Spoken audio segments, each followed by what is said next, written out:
Hi and welcome to another narration presented by yours truly, Cryptids Roost. Please be so kind as to throw punch the like button and smack the arse of the subscription button as well. And remember to chokehold that notification bell and then select all. That way you'll receive all notifications each time I upload a new video. Quick note, according to my analytics, only 21% of my subscribers have turned on the all notifications for the channel. With that in mind, only 12% of my subscribers have turned on the all notifications and have enabled YouTube notifications for the channel. So if you haven't been receiving notifications, this may be why. So be sure to double check your notification bell settings for the channel. I would like to reach out and say a huge thank you to those of you who have supported Cryptids Roost financially with your sponsorship. We pray the good Lord replenishes you abundantly, and to those of you who will, later on, we pray the good Lord bless you as you do so. And also a huge thank you to everyone for always supporting the channel with your likes, comments and shares as well. It is all very much appreciated. God bless you all. I have now implemented the auto-generated subtitles option in as many videos as possible. This will help all of our hard of hearing listeners. I hope this helps. Enjoy. And during every video you should see an info card pop up during the duration of the video. Each of these info cards, which is in the top right corner, will direct you to the playlist for the author of that story, and will show you other stories from this author that you may also enjoy. And also be sure to check out the end screen at the end of the video. This will also direct you to two videos. One will be the most recent video upload, and the other will be a random video from within my catalogue of stories that I have already narrated. So be sure to check those out as well. And why not hashtag cryptidsroost in your comments. So grab your coffee, sit back and enjoy the show.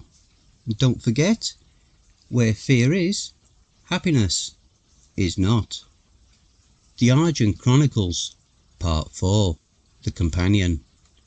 Quick interjection before the story begins. It is a spin-off to the series, but it is also a sequel to the previous and also a prequel to what will follow afterwards. This awesome story is written by beastboysuraj, a wonderful author over on Reddit. If you'd like to read more of their works, the Reddit link to their profile and his own blog website will be below in the description. Prologue. A 7-year-old boy finds a doppelganger of him while playing in his backyard, and he does the worst he could have done. He brings him home. Chapter 1. The Changed Plan. I had been watching him for a few days now. He was 7. Only child. I had learnt his routine. 6 hours in the school, rest in the house, secure and out of reach. The only time he could come out was just a little before sunset to play in his backyard. I watched him play all by himself, alone. I pitied him. He had no one to play with, but that was ideal for me. This was the perfect time to strike. So I made a plan. The next evening, when he was playing in the backyard, throwing around a big ball, I approached him from the bushes. He heard me and got alerted. He was looking in the bushes, and then without any prompt, he threw a ball at me. I caught it. He knew that whoever was in the bushes wasn't an animal. He knew that whoever was there had hands. He took a few steps backwards. "Who is there?" he asked. I slowly walked out to the bushes, holding the ball in my hands. He looked at me, and I saw his face going from scared to intrigued. I put the ball on the ground, rolled it towards him, and smiled. He grabbed the ball and picked it up, and looked at me with astonishment. "You look just like me," he said. "And you look just like me." I mimicked him so nicely that he smiled. Who are you? I don't know. Are you lost? Yes, I am lost. Wait here, I'll call my mum. She will help you. He started running towards the house, and I saw my plan ruined just like that. I had to do something. No, wait, I said. Don't call your mom. If she saw that we looked the same, she would... I tried to convince him. How hard could that be? She would freak out, and she would get angry. Maybe she will leave me out in the woods. I don't want to go there. It's scary. So what do we do? How do we get you back to your home, to your parents? I don't have parents. I am alone. I don't have anywhere to go. He started thinking. I looked at his face and wondered if he even understood. He probably didn't know what it was like not to have parents. He probably could not process that. In his precious little world, it wasn't even possible. He knew it was a terrible thing because I saw his face struggling to find something to say. But how could a 7-year-old boy know what to say to someone who doesn't have parents or a home? So he just stretched out his hands with the ball. Do you want to play? He asked. I knew I had to do it even though I didn't want to. So I jumped with faked excitement as I said, yes, I want to play. About half an hour later it was time to go back inside, and that's what I had been waiting for. He carefully sneaked me in from the back door without his mother noticing. He did a heartwarming thing once we got in his room. He gave me his clothes to wear. I changed out of the old dirty rag in which I was carrying myself to his clean, soft clothes. It felt so good. I had never had anything else to wear, certainly not this clean. I gave him a smile, a genuine one this time. At dinner, he asked me to stay inside while he went to get some food. I could hear him talking to his mother. Mom, can I take this to my bedroom? Why, honey, are you okay? Is something wrong? His mother asked him in her sweet voice. No, nothing. I just feel like it. Okay, but finish it all. He entered the room with a plate full of food that I had never seen in my life. Its smell made my stomach teem. We both started eating. He was very slow, but obviously it was not the first time for him. I gulped everything, especially the vegetables that he didn't even want to touch. We finished all of it. I'm full, he said. Do you want more? I nodded with my mouth full of food. He seemed concerned to know that. You do? Okay, wait here. Let me see. He then went out again, and I moved closer to the door to listen. Mom, can I get some more? There was nothing but silence for a few seconds. You what? You finished it? Yes. All of it? Yes, Mum. Can I get some more? Please? Sure, but this time you'll eat here. I heard him walk back.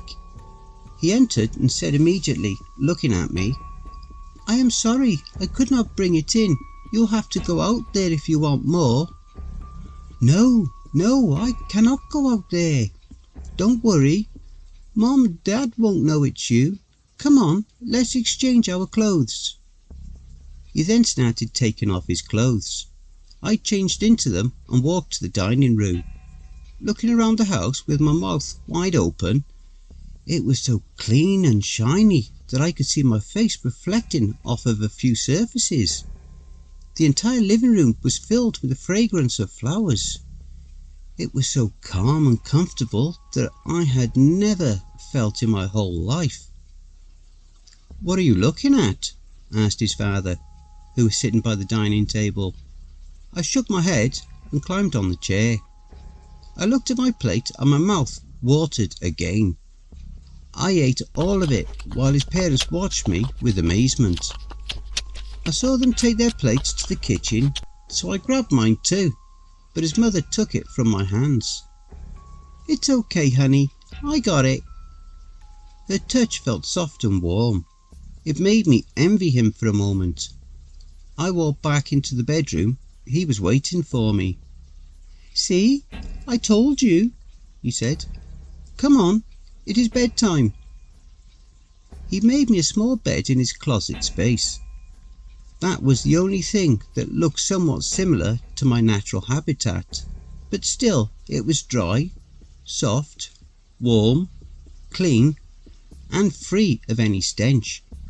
I slept peacefully that night for the first time. The following morning he did something that made me change my heart. When he made an excuse to come back in the bedroom so that he could sneak me out well from the back door until he was back from school, he handed me his food. "Here, it's my lunchbox. You cannot get anything to eat out here, and you cannot take anything from the fridge. Mum would notice." "What are you gonna eat?" I asked, and I really was curious. "Don't worry, I will eat with my friends," he said, and then he walked away. I stood there with his lunchbox in my hand, thinking, he didn't even care about himself and gave me his food. Nobody in my life had ever given me their food, not even my brother. I felt something that I had never felt before. At that moment, I changed my plan. I decided that I won't kill him. Chapter 2. Last forever. It had been 10 years. Time had passed like sand in the wind, and he was 17 now. I had taken his bedroom. He gave it to me. He lived in a tree house in the woods, just a few minutes away from his house. We had built it together. He visited sometimes, but I would go out when he did.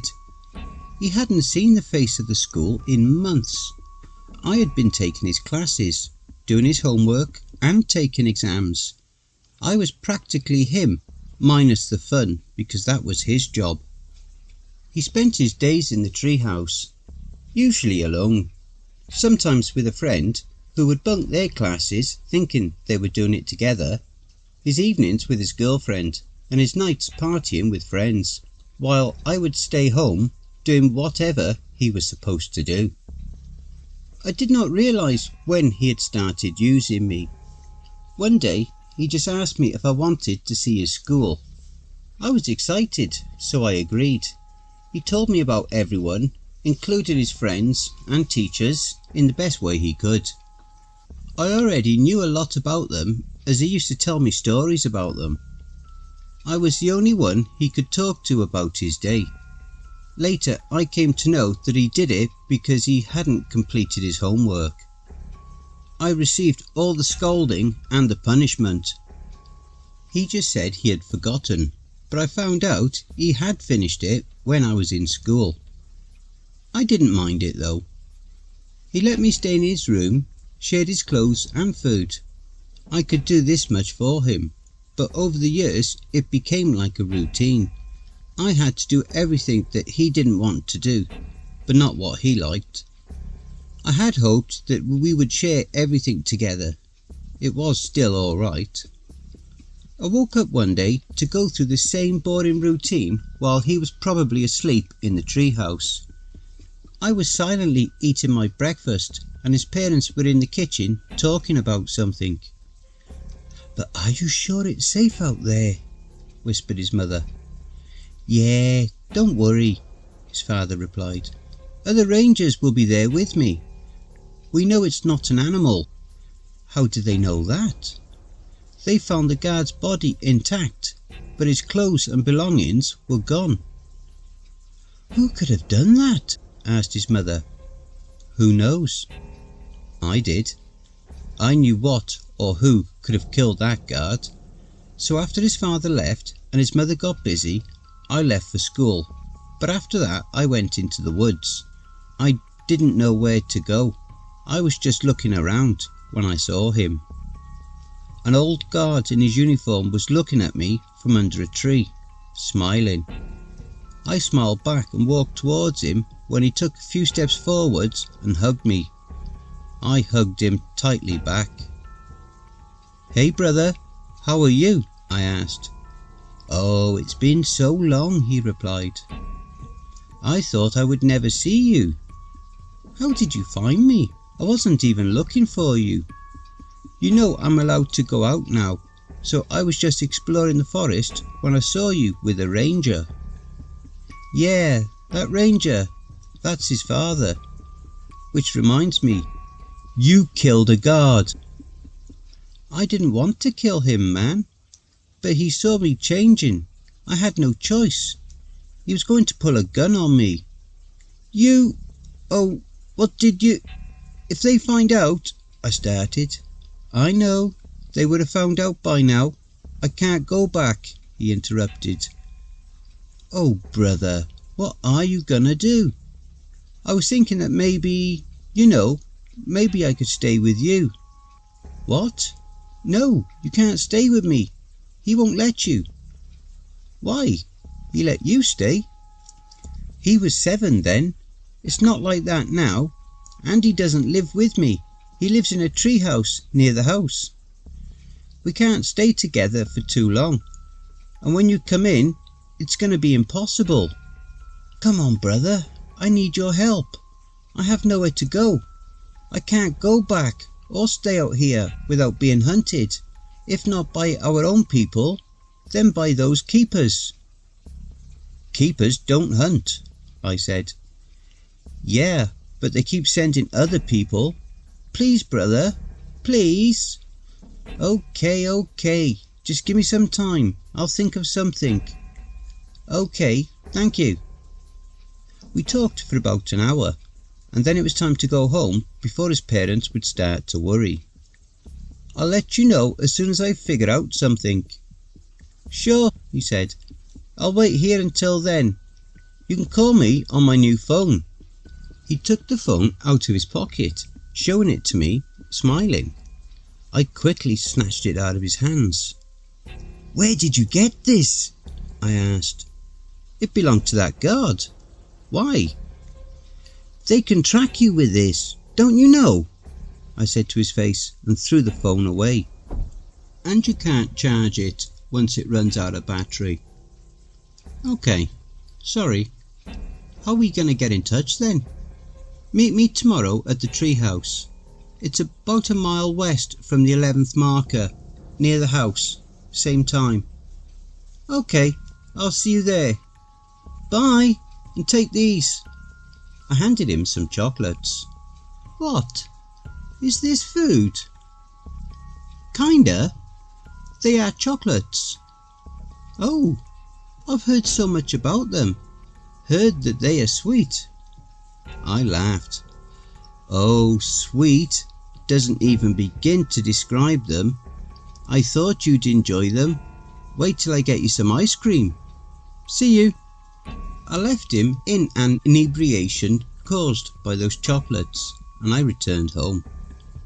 That night I kept thinking about him, and also the following morning. I was walking to my class when I heard a commotion. I stopped to look at what was happening when I saw a kid on the ground, crying and trying to get up. But a tall, strong boy was holding him down, preventing him from getting up. Everybody just stood there, watching that kid being humiliated. I looked at the tall boy and sighed. He was one of my classmates, and a bully. Everybody hated him. When would he learn to behave? I thought. If only there was a way he could be nicer to people. Suddenly a thought popped in my head. There indeed was a way he could change.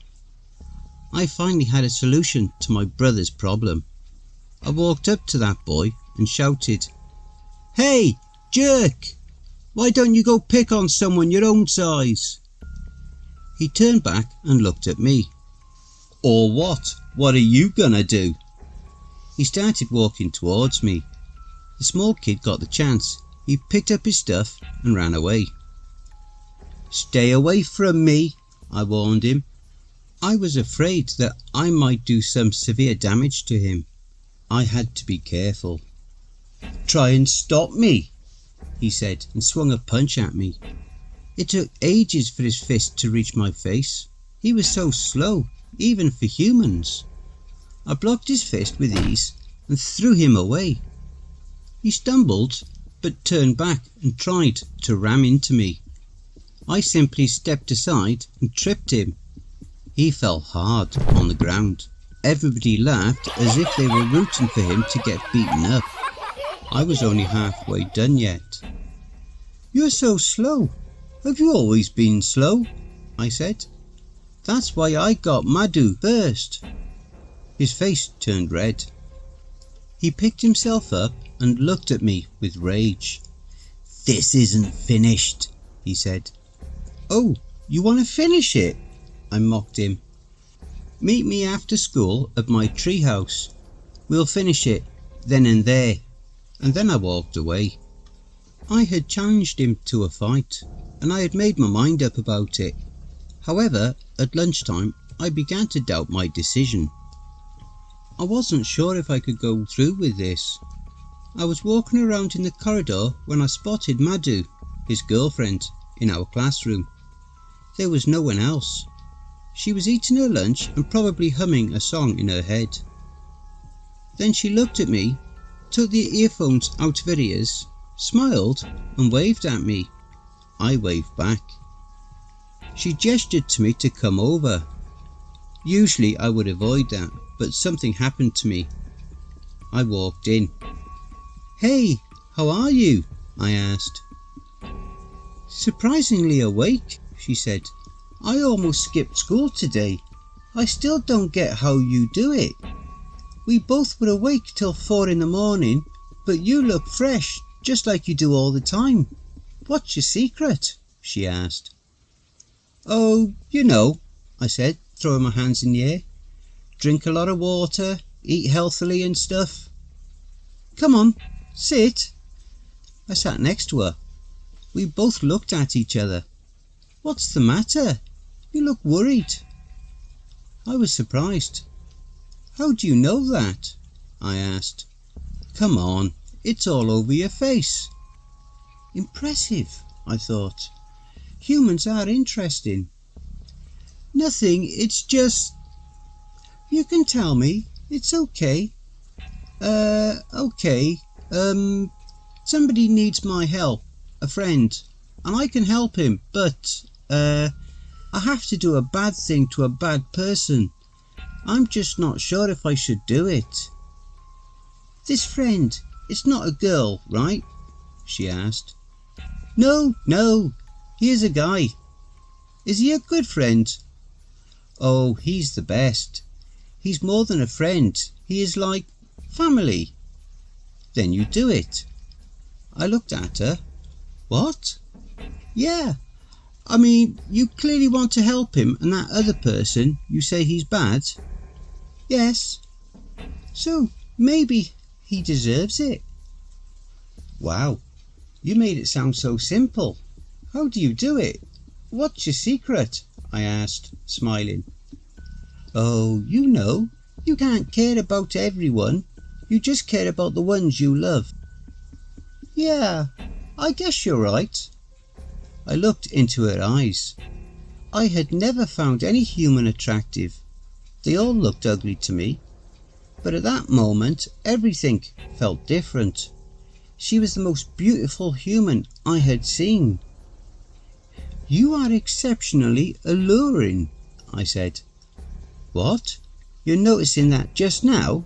she said mischievously. I didn't know what came over me. I leaned in and kissed her.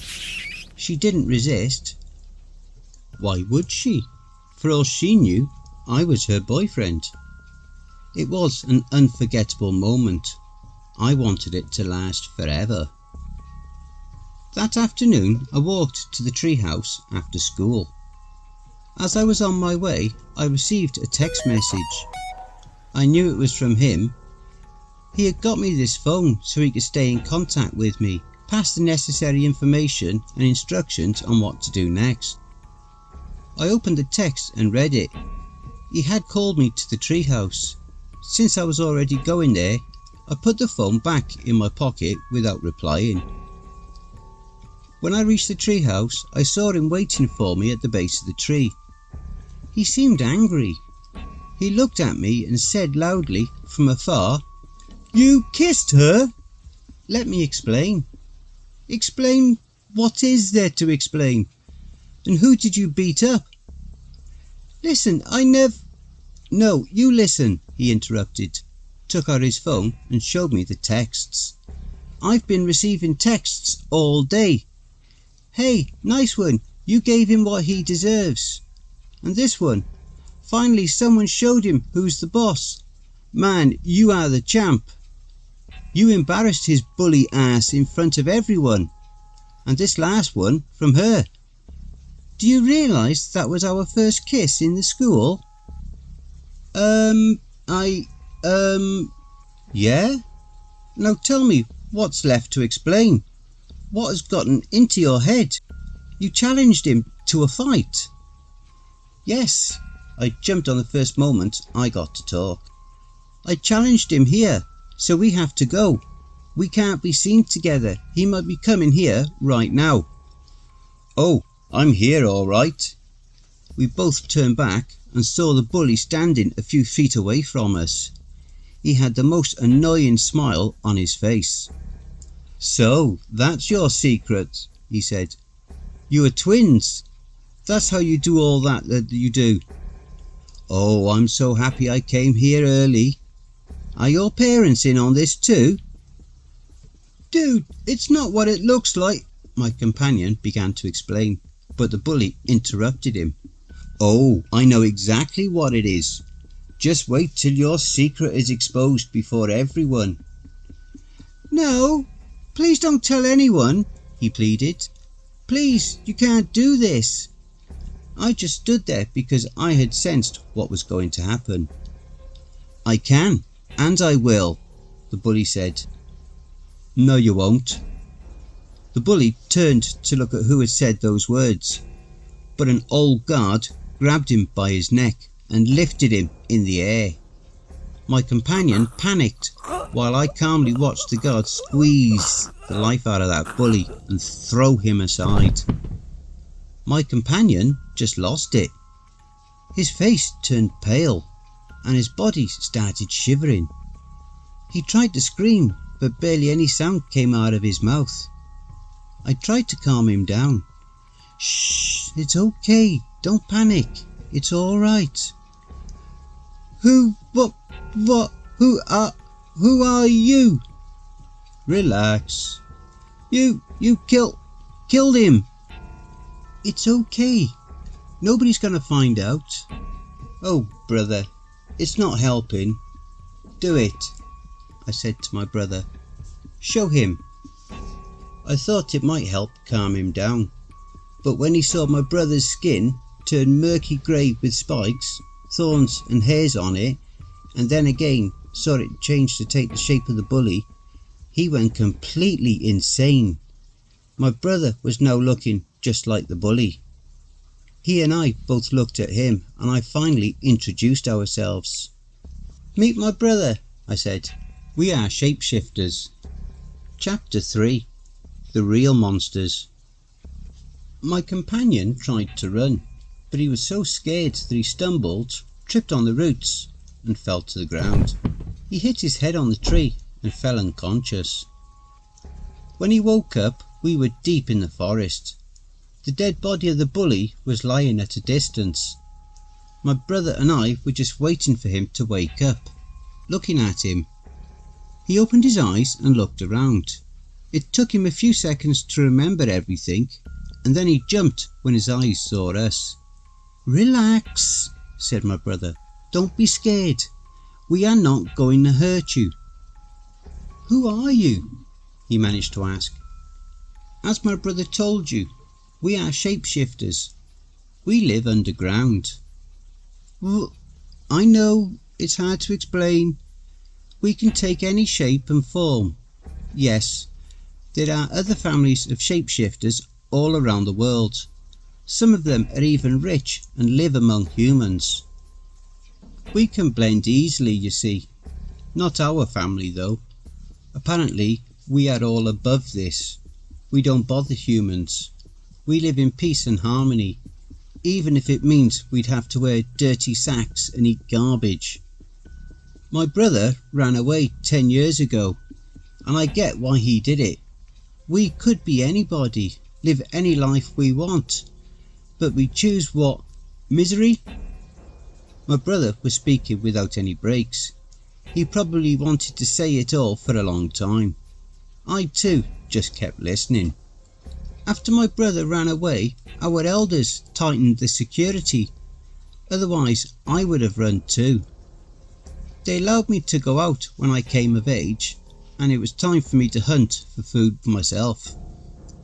I was just looking for food when I saw my brother. You know, we can identify our own kind in any form. It's more like changing clothes for us. You can identify your known ones even if they're in a different clothes, right? Unfortunately, I killed a guard while I was hunting. And if there's one thing our family hates, it's killing. I was scared to go back, so my brother came up with this solution. I will take the dead guy's place and nobody will notice. My companion was listening quietly. His face emitted hatred and resentment. "You guys are monsters," he said. "What did you say?"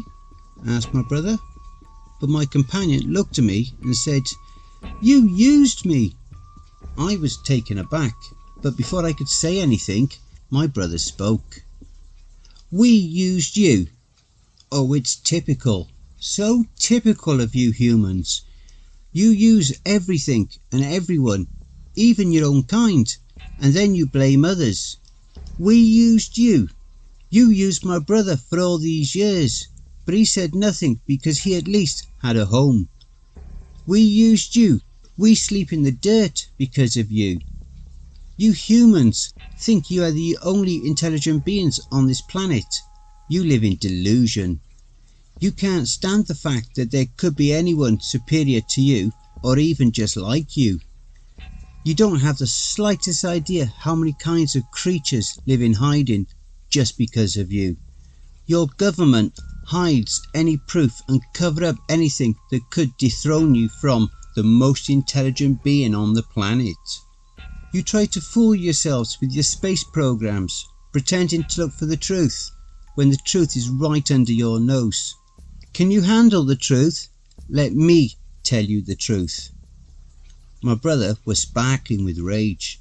I knew he always wanted this, to throw the truth in their faces, and now he had the chance. He moved so close that his face was just a few inches away from his, and then he let out the truth. "Aliens have been living among you for millennia. They were here even before humans. You practically worshipped them as gods, and you don't have the slightest idea how many creatures of the dark lurk in Crime City.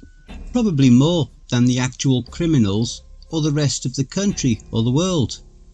Some of you are even trying to fight them, but they are all fighting an already lost war. You have a delusion that this world is run by humans. You know nothing about this world. You wouldn't learn it in your schools, and definitely not in your books, because you are the ones who wrote them. You live in a bubble of your own making. You do each other wrong all the time, manipulate them, even kill them. You do it every day like it's routine, and the irony is that you call us monsters. Look at what you have done to this planet. The truth is that you are the real monsters." My brother finally took a deep but calm breath. Then he looked at him again and said, "So, now that everything is out in the open, and we have established some facts and have judged each other enough, I only have one question. Can you keep your mouth shut? We'll go out there and everything will go as it was supposed to. Nobody will know anything. So will you do it?" "Up to you," We both looked at him and waited. He first looked at my brother and then at me, contemplating the situation. One part of me wanted him to say yes. Why only one part? I wondered. Epilogue. He seemed to have decided something when he looked straight at my brother, clenched his jaw and said, "No." My brother looked away and closed his eyes in disappointment. He took a deep breath. "All right, this settles everything," he said, and grabbed him by his neck and picked him up as if he was just a doll. I saw him struggle. His blood-filled eyes met mine for a moment. He couldn't say anything, but I knew he was pleading for help. I looked at him and remembered that he was the boy who gave me shelter, fed me every day for 10 years, gave me his clothes, shared his room and his life with me. I remembered that I had decided that I won't kill him. I almost opened my mouth to say something to stop my brother, but I remembered that this was the boy that had used me. He had used me like a slave. I was just like a pet to him. But it doesn't matter, I thought. What he did for me was way more than what he had used me for. I would still have stopped my brother, but I remembered something else. I remembered the soft, warm touch of those lips on mine. I remembered the fragrance of her hair and skin. I remembered that I wanted those moments to last forever. So I just turned and looked away without saying anything. After a few seconds, I heard a thud when his body hit the ground. I didn't look at it. I just turned to my brother. "Change your clothes," I said. "Hide the bodies. We'll get rid of them later.